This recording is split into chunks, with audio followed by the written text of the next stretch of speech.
Sunday हो या Monday, थंडीच्या दिवसात अंडी दररोज खाल्लीच पाहिजेत.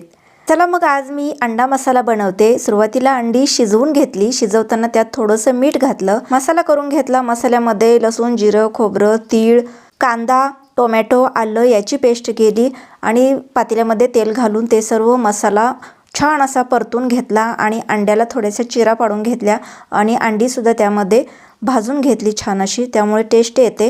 त्यानंतर लाल तिखट घातलं, चवीनुसार मीठ घातलं. अंडी मसाल्यामध्ये 2 मिनिट चांगली परतून घेतली. त्याच्यानंतर यामध्ये गरम पाणी घातलं, कोथिंबीर घातलेली आहे आणि आता वरूनसुद्धा कोथिंबीर घालायची आहे आणि मस्त असा मसाला दिसत आहे तुम्हाला. बघा किती छान मसाला झालेला आहे. या मसाल्यात फुटाणा डाळीचे पीठ घातलेलं आहे 1 चमचा आणि खूप छान अशी ग्रेव्ही तयार झालेली आहे. अगदी अंडा मसाला मस्त असा तयार झालेला आहे. मग आवडलं का अंडा मसाला? आवडला तर लाईक करा, शेअर करा, चॅनेलला सबस्क्राईब करा.